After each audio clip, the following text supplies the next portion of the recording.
बिस्मिल्लाहिर्रहमानिर्रहीम। मुझा भाइरों और बिलाल में आयल पासे जा किन बिरादरिन जा भाइरों अस्सलाम वालेकुम। मुझा हीअं त असांखे हिते अचणु अॻु में ई खपे हा अॼु पर जीअं देरि सां थियो बि पर अला ख़ैर सां आयासीं।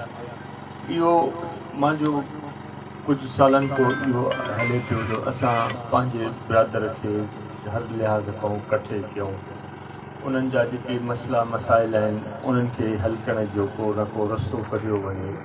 न सिर्फ़ु ईअं मां चवां त को पंहिंजा मसइला हुजनि पर ॿियनि सां जिन बिरादरनि सां मसइला आहिनि उहे बि असां पंहिंजी हद सां उन्हनि खे मसइलनि खे हल करे सघूं। इहा कोशिशि असांजी घणे वक़्त खां हले पई। ॿियनि ज़िलनि में बि पंजाब में बि हेॾे असांजे नौशरो फिरोज़ थियो, दादू थियो, इन ज़िलनि में अलाह जी महिरबानी सां उन्हनि खे इकठे करे अॻिते खणी आया आहियूं।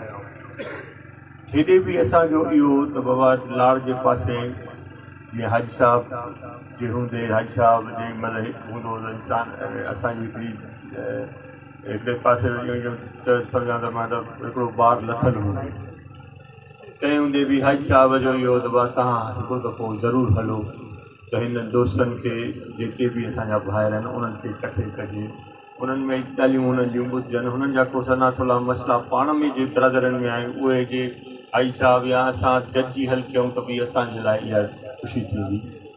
हिन महिल सभिनि दोस्तनि खे इहो ई अर्ज़ु आहे त यकमुश्त थियो पंहिंजा मसइला मसाइल तव्हां बिरादर में ई वेही हल करे सघूं था। अलाह जी महिरबानी सां अॼु तव्हांजे साम्हूं आहे सिंध में असां 4-5 MPA आहियूं, उहे बि इन लिहाज़ खां हिकिड़ी ताक़त आहियूं तव्हांजी।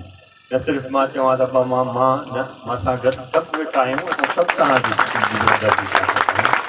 इंशा अल्लाह ताला तव्हां ॿाहिरनि जो इहो किसो रहियो।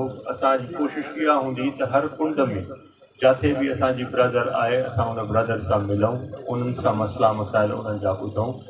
उहो जेको इंसान जे हद से वधि हुजे उन कोशिशि करे उनखे हल करण जी असां तरीक़ा कयूं। वॾी महिरबानी सां।